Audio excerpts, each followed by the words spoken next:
You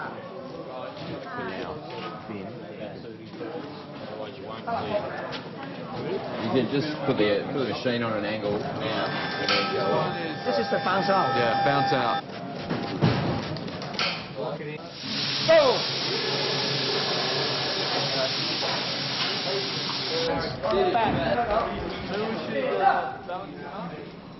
If there's one way to do it, and there's the easier way and the harder way, it's beautifully the harder way.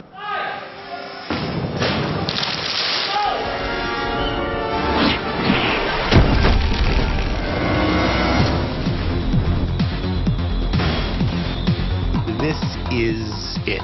And this is where all of the work we've done, all the technology that we've created comes together. They take us all the way. They take us all the way. Great romance, great war story, and something that hasn't been done before.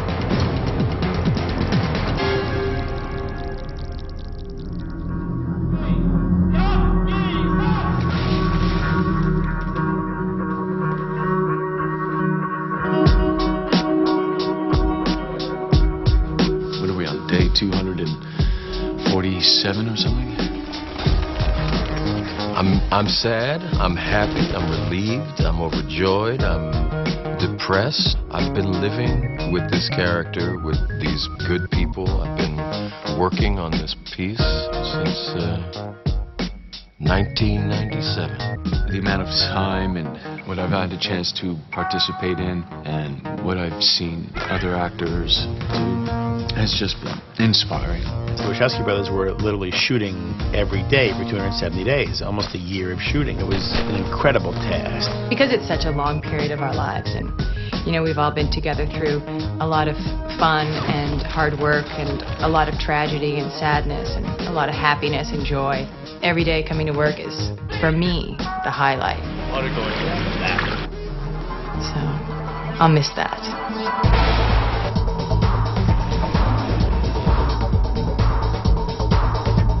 The first movie's about birth. The second movie deals with life. The third movie's about death.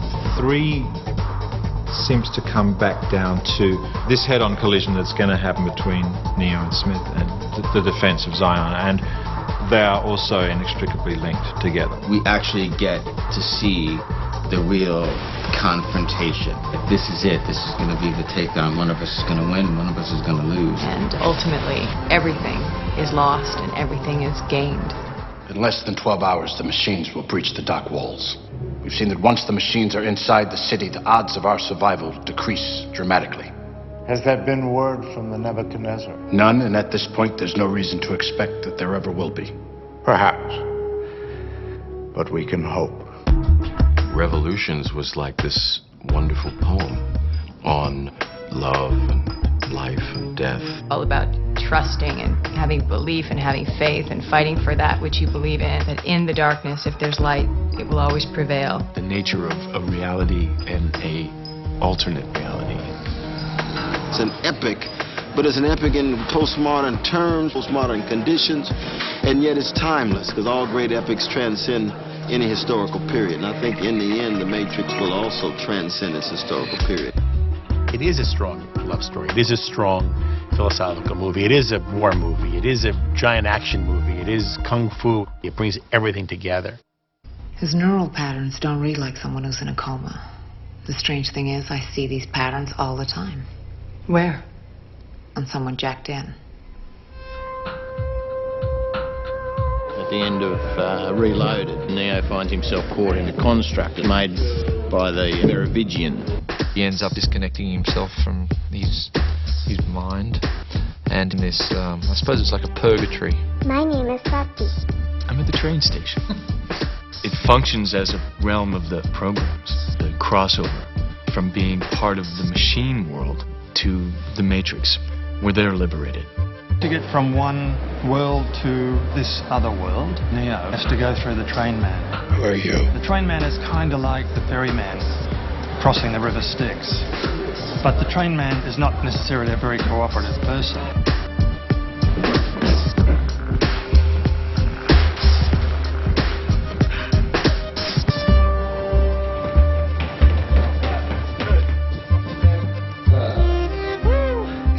supposed to be free in the Matrix, but they're really imprisoned in programs they're now trying to escape because of deletion or other kinds of situations like Merovingian, who are now using the Matrix as a forum for a free place to exist. Dealing with kind of the evolution of entities, programs, humans, machines, and nature. Do you recognize me? A part of you. Yeah, that's how it works. Some bits you lose, some bits you keep. I don't yet recognize my face in the mirror, but I still love candy. Aaliyah dying and September 11th and then Gloria dying. That was a tough time. We lost Gloria Foster, man. We lost Aaliyah, we lost Gloria. Her death devastated everyone. Larry and Andy in particular, I know. Anybody you know, especially someone that sweet and just like everybody's grandma. Gloria was a woman who was a giant in the American theater. Well-loved and well-respected, an incredible talent. Somebody who never really got her due, if you will. And the role of the Oracle was one in which she was actually able to sort of live out some of that. She is that character. Her performance, her original performance is fantastic. Not quite what you were expecting, right? It was immediately apparent to anybody who read the scripts that her absence potentially was a structurally significant blow to the production. Initially we didn't know, and for Larry and Andy, they were like dumbfounded. And then it became a very difficult rewrite. How to explain to have essentially one Oracle in Reloaded and then have a completely different person in Revolutions. They reached out to Mary Alice, who played with Gloria Foster in New York for 2 years in a show called Having Our Say. And they were brilliant together. Now when I saw her, I just thought Gloria was wonderful as the Oracle. I just sort of let myself be open. What about the Mary Alice comes in and does an amazing job of presenting a living, breathing Oracle.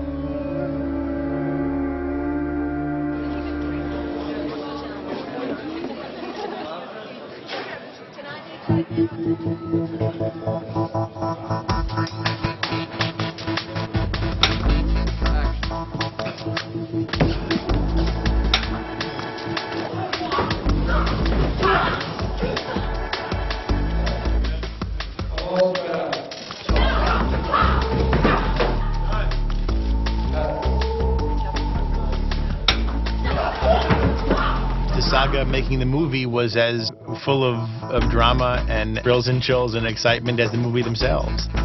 Keanu and Carrie and Jada, Lawrence Hugo, I mean, they really worked hard. Can I take your... Oh my God.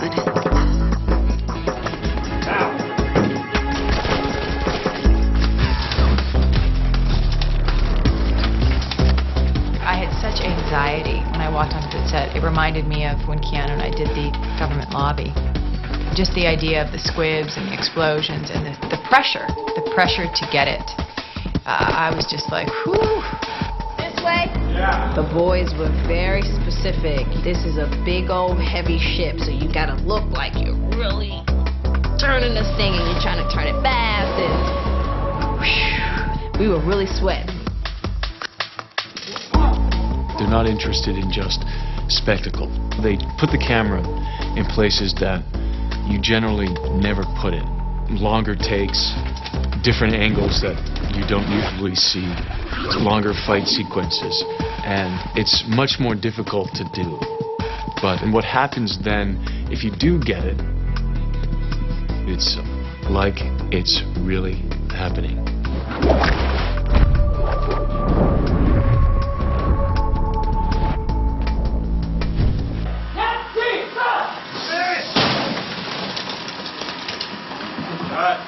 Good. Are you okay? Okay, everyone. Oh, I thought he was saying my head. Diving. I have to kick this guy and he goes through the wall. And every time I did the kick, I had my eyes closed until they said he was okay. Because I was so afraid he was just going to like get a concussion or hurt himself or, oh, that was so crazy. Those guys are crazy.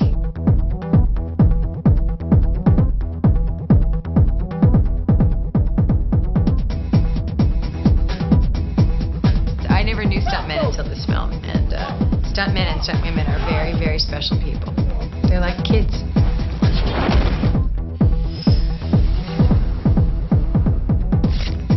I'm always surprised by the shots that they can come up with. Each time they surprise us with a new angle, a new type of shot. It's one of those films that's really in the imagination of the directors, really. It's in their heads. But once you kind of get into their heads, they can make that journey too. It just evolves, you know. It's just, you have the idea and you proceed with it. It evolves into another idea. You proceed with it. It evolves into another idea. You don't know until the day you show up. Oftentimes it's Larry with a finder and Andrew at the monitor. And they find the scene. Well, should we put the camera here? Should we put it here? Should we put it there? It's been great to be a part of that creative process with them.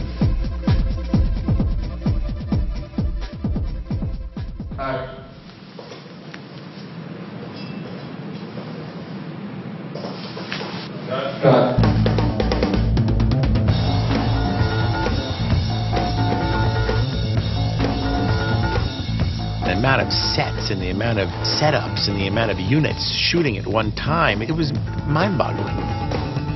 It takes an army of people doing the conceptual drawings, the storyboards, physically building those things, painting them. Larry and Andy and Bill Pope standing on that set and directing and photographing the actors. And then add to it visual effects.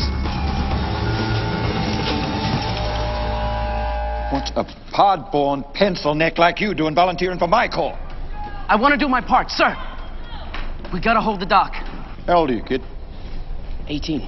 Should have said 16. I might have believed that. Machines don't care how old I am. They'll kill me just the same. The siege is where all the bruises came from, and it's going to be well worth every bruise.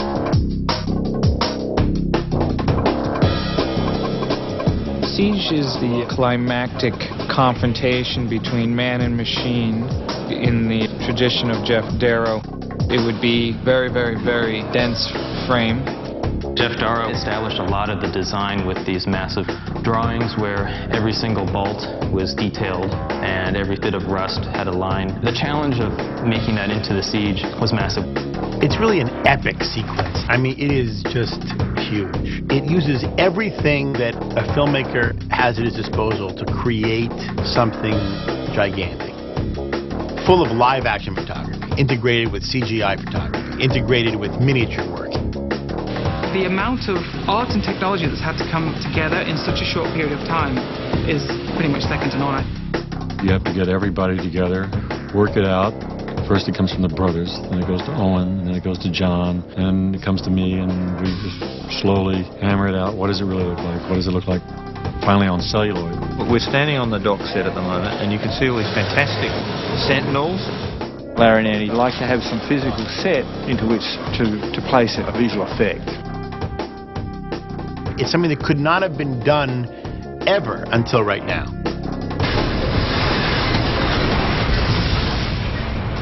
Getting the scene even initiated visual effects wise was like climbing over a glacial mountain. 300 shots. It's a 17-minute sequence that cost more than most movies that have been made. 100,000 gigabytes of disk storage. Companies on 3 different continents, having 1,000 employees. So many hundreds of crafts all working together. My name is Lyndon Barrois, and I am the animation supervisor. I'm Dan Glass. I'm one of the visual effects supervisors. My name is Scott Kravitz. Visual effects supervisor. Visual effects technology supervisor. Animation supervisor. Character setup artist. Head of R&D. Color and lighting TD. My name's Alistair McLeod. I'm technical director. What am I? I worked on the hair tool. Randy, like animator. Animator. Animator. Animator. Animator. Animator. Animator. Lead animator on the siege. The scene has been drawn visualized, discussed, tested for a solid 2 years now. It was extraordinary just looking at that animation, and that was just a rough idea of what was going to happen. They prevised this entire sequence. So more often than not, we use the previs as the Bible. They had this amazing APU and all its accoutrements. Which is essentially a robot that they sit in the seat of. Again, it came from a drawing that Jeff did. It was a huge effort to kind of construct that. One of my great pleasures was to show them one of these drawings. As soon as they started laughing, I knew that I did what they wanted. 10 tons of metal, he could make it shoot all over the place. So the other part of the set that was made was a human carriage. It's got all these fantastically dramatic moves, which are all run off the animation cycle that John Gator's team at Escape have worked out. As an animator, you actually got to drive those performances beforehand. So those performances are already tailored to an action that you've developed. It was like being in the ultimate PlayStation game, you know? You were actually in the game, to be in there shooting down these bad guys and being the last man standing. So it's been all of these people that go together, put all these bits and pieces together. Eventually you get an APU standing there. We have launched a miniature unit working specifically on things that just get destroyed.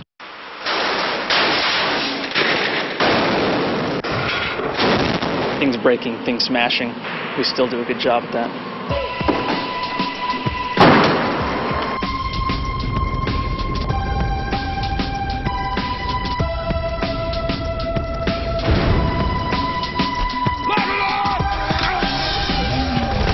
When you are a good filmmaker, you know how to use CGI. It is an incredible tool.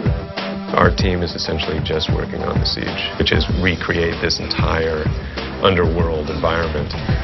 The dock, the characters, the platforms, the subfloor, throwing in all of our thousands of sentinel swarms.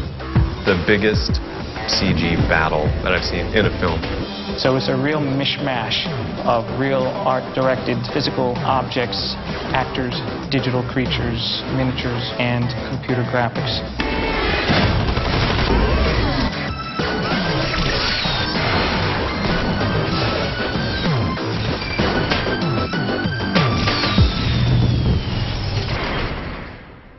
You don't think you're coming back? I knew it the moment you said you had to leave. I could see it in your face. Just like you knew the moment you looked at me that I was coming with you. Here we go. One of the things that I love so much about Trinity is just her complete and total love that she has for Neo and the belief that she has in Neo. And she's, not going to be told that, she can't do some things. She's very proactive. She goes in there and finds a way. That's how you set it to go? Yeah, give it to me right away. I want it. 3, 2, 1, go.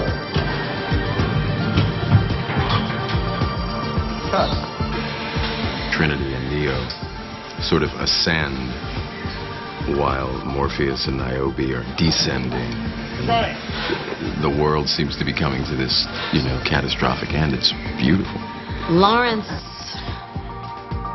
is like bouncing a tennis ball back and forth and back and forth. He and I were out there playing tennis. Can we make it? We ain't come this far.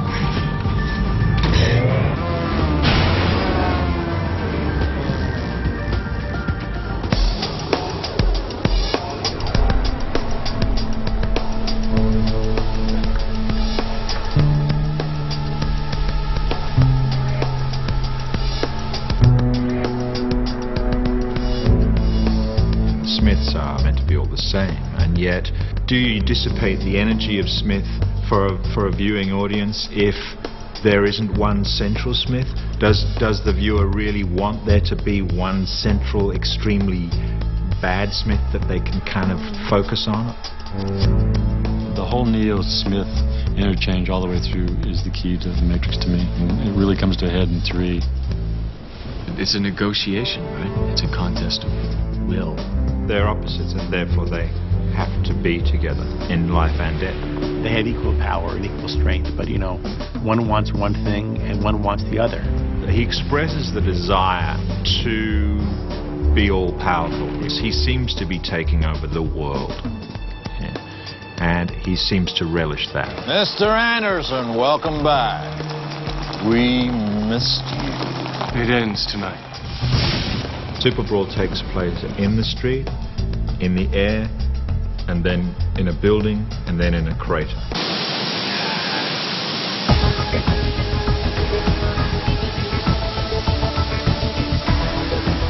Rain was unbelievable. But they couldn't get much done. It was the highest example of like, da-da-da, cut, okay, set up. And a setup would take a long time. They'd have to dry the guys. But it was, you know, that was crazy. That's a crazy scene. The challenge was getting a hell of a lot of water in and getting a hell of a lot of water out without flooding the whole studio. Matrix code was originally conceived to look like rain. It was supposed to look like water coming down the screen. So when you actually have rain, you of course want to allude to the Matrix code rain. So we wanted fat rain, which we ended up calling chubby rain, large nozzles and huge amounts of water. The rain was so heavy that it was hard to speak without starting to have bubbles and streams of water running out of your mouth. We did one little piece. We had like 78 takes, and then went back the next day and did another 15 or something like that.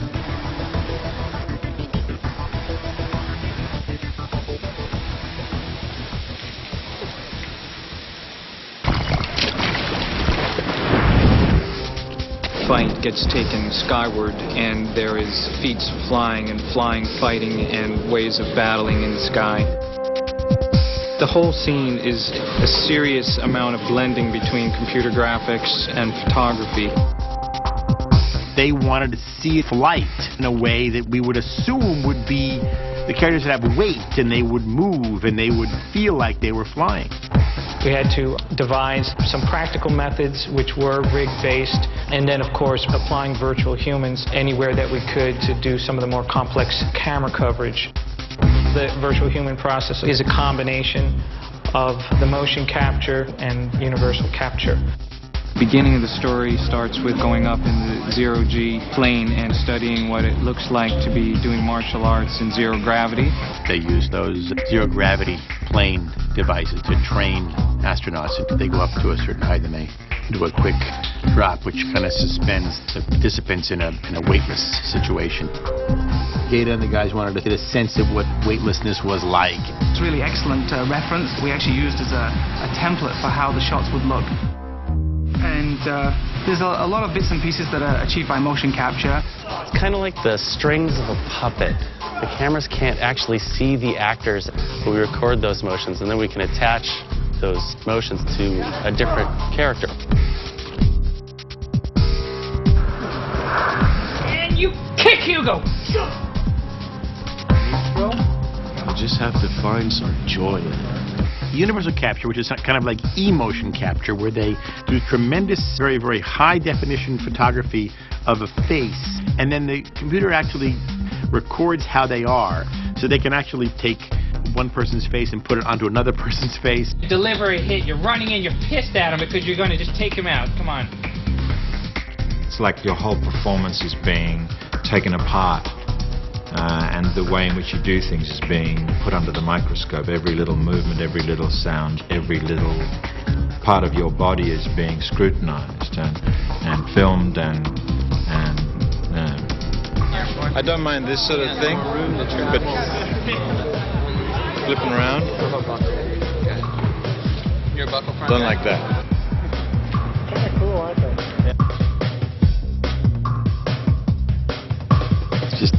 Takes place all around you and above you and below you. It is everything every comic book reader or comic book fan has ever dreamed of.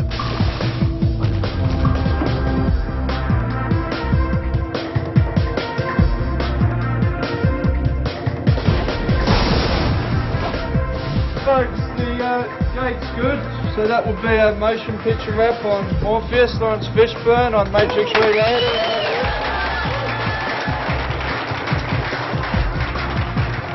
We are forever connected to each other, and we are forever identified by these characters. It's been a transforming experience. It's been so much learning, and it's been hard, wonderful. Being on this project has helped me grow in so many different ways. It's been hard, but that's what makes it really good, you know, rolling up the sleeves and trying to realize this dream. You know, that's kind of been one of my mantras for the days. It's just, you know, may we realize this dream. It's wonderful to be so committed to something that you believe in. There just aren't many projects like The Matrix. This is the only movie I would have sacrificed 2 years of my life for. This is the only one. People took the most extraordinary things out of the first one. This one will be no different. It's an evergreen. It's going to be around for a long time. A long, long, long, long time. Hopefully we'll have fun, things to think about, things to talk about, and we'll create some moments about being excited, going to the movies. Everything that has a beginning has an end.